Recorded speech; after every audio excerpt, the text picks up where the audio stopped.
There's one other thing I wanted to ask you about that I thought we actually might hear something about from you. I mean, you had a great show. I'm not complaining.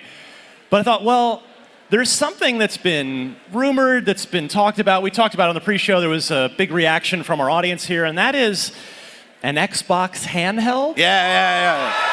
So you're a guy. I mean.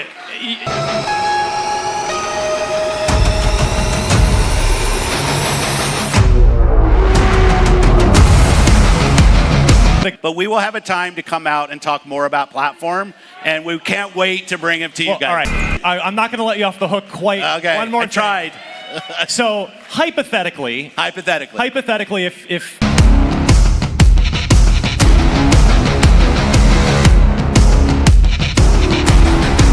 Microsoft did an Xbox gaming handheld, PC device, would it be a Steam Deck-like dedicated piece of hardware that I can play offline, or would it be something I would need a Wi-Fi connection?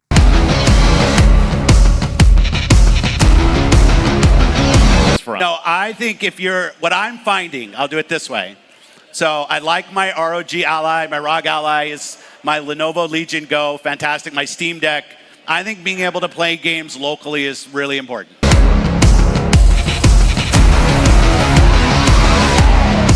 Sony is pissed. Or is it? Let's be real. Did Microsoft just outmaneuver Sony in the wildest way possible? Because what just happened at the Xbox Games Showcase feels like an actual hack job on the PlayStation 5. Why? Because with this new Xbox handheld, you can basically play Helldivers 2 and Spider-Man 2 on a kind of Xbox device. And it's all legit. Let's break down why this is a big deal. And maybe, just maybe, a wake-up call for Sony about their whole games on Windows PC strategy. Microsoft didn't do what Sony or Nintendo did. Start from zero and hope for the best. Nope, they teamed up with Asus, the people behind the ROG Ally, a device that already proved it can run the latest games on the go. This means Microsoft skipped the awkward early adopter phase. They basically fast-tracked themselves to the front of the handheld race, using hardware that's already out in the wild, already tested, already working. It's like showing up late to the party, but you walk in with pizza, drinks, and the DJ. Suddenly, everyone forgets who even planned the party in the first place. Why does this matter? Because Microsoft just did something Sony's been terrified of for years. They made PlayStation games run on an Xbox branded device, all through the magic of Windows and PC ports. Helldivers 2, Spider-Man 2, anything Sony dropped on PC, now fully playable on a handheld that says Xbox on it. That's not just a flex, that's a shot across the bow. And for Xbox fans, this isn't just another console. It's a Trojan horse, rolling Game Pass, Steam, Epic, and yes, PlayStation's own PC games straight into Xbox's ecosystem. This could be the day the console war stopped being about consoles and started being about who owns your living room and your bakey. Microsoft didn't just slap an Xbox sticker on some random handheld. These two machines, they're built on serious, battle-tested hardware. Asus didn't show up to play around. You're looking at the same DNA as the ROG Ally, but with Xbox's fingerprints all over it. So, what are we working with here? The basic Xbox Ally is your mainstream model, AMD Ryzen Z 2 A-chip, 16 gigs of RAM, 512 gigs of storage that you can swap out, by the way, and a 7-inch 1080p screen pushing 120 Hz with variable refresh. It's basically a Game Pass monster in your hand, built for smooth 1080p gaming. But if you're the type who wants everything maxed, you go for the Ally X. That one's running the Ryzen AI Z2 Extreme, 24 gigs of faster RAM, a whole terabyte of storage, and a beefed up 80 watt-hour battery. That's the kind of power that lets you crank up those settings, multitask, and not have to worry about your battery bailing after a couple matches. What does this mean for actual gaming? Simple. You want to play the latest PC games? You're covered. You want to stream your Xbox library? Easy. You want to download Steam, Epic, Battle.net, or whatever random launcher you're using? No sweat. It all works. It's all designed to work together with Xbox's brand new full-screen UI on top of Windows. Just press the guide button and you're in. No Windows desktop. No hunting for shortcuts. No awkward driver install. It feels like an Xbox X, just portable. And here's something wild. Both units got these longer Xbox-style grips and proper impulse triggers, so they actually feel like an Xbox controller, not just a generic slab with buttons. The Ally X even brings deeper haptics, so every rumble and every shot is tuned to feel next-gen. All right, here's the million-dollar question. Let's be honest. Sony's been playing with fire for a while now. When they started dropping PlayStation exclusives like Helldivers 2 and Spider-Man 2 on PC, most people saw it as free money, new audience, more sales, hype for the next sequel, all that good stuff. And yeah, on paper, it made total sense. But fast forward to right now, and here's what's actually happening. With these new Xbox handhelds, you can straight up play PlayStation's best games on a device that says Xbox on the box. Like, let that sink in for a second. Sony spent years building up that only on PlayStation magic. Suddenly it's Game Pass, Steam, and Epic all together on a portable, and the PlayStation exclusives are just there. No PlayStation 5 required, just a PC handheld, and you're in. So what should Sony do? Here's the tough part. They've kind of boxed themselves in. If they stop putting games on PC, they lose out on that massive extra revenue. If they keep going, Microsoft keeps piggybacking on their work and pulling PlayStation fans into the Xbox ecosystem through Windows devices. And don't even get me started on the PlayStation Portal. Look, it's fine for what it is, a remote play gadget for your PS5, but it's not a true competitor. It's not standalone, it's not a real gaming handheld. So should Sony make their own real handheld again? Honestly, why not? The demand is there, the Switch is a hit, and now Xbox is making moves. Imagine a modern-day PSP or Vita, but with proper access to your digital library, cloud streaming, and a tight link to PSN. People would go nuts. But as long as Sony holds back, they're just letting Microsoft steal the thunder with a device that can play both sides' biggest games. All right, this is where things get really interesting. Forget the hardware flex and the Xbox logo for a second, because honestly, the most exciting part of this whole reveal is what Microsoft is quietly doing with the operating system. Here's the deal. For the first time, Microsoft is rolling out a dedicated, stripped-down Windows OS just for gaming handhelds. Not regular Windows 11 with all the bloat, not some half-baked tablet mode. This is a custom console-style Xbox UI that boots right up. No desktop, no random apps loading in the background, none of that. And what does that mean for you? A massive chunk of memory and CPU power that would have gone to Windows nonsense is now free for your games. We're talking an instant 2 gigabytes of RAM back in your pocket and a whole bunch of CPU load gone. That's not just a minor tweak. That's the difference between kinda runs okay and holy crap, this handheld is actually fast. If you've ever tried running Windows on a Steam Deck or an Ally, you know the pain. Updates, pop-ups, the weird jankiness that makes everything feel just a bit sluggish. SteamOS already solved most of that for Valve, and now Microsoft is finally catching up. So don't be surprised if, in the next year or two, Microsoft drops this custom OS for everyone. Imagine downloading a lightweight Xbox-style Windows build for your gaming laptop or any handheld. You get that slick UI, all the performance perks, and none of the usual desktop headaches. It's like turning your PC into an Xbox, but better, because you're still getting full access to Game Pass, Steam, Epic, Battle.net, whatever you want, and here's where it gets wild. If this OS works as well as it sounds, we could see a wave of third-party handhelds, gaming mini PCs, and even living room boxes all running Microsoft's new gaming OS. No more hacky workarounds. No more, should I use SteamOS or Windows? Just straight up optimized gaming out of the box.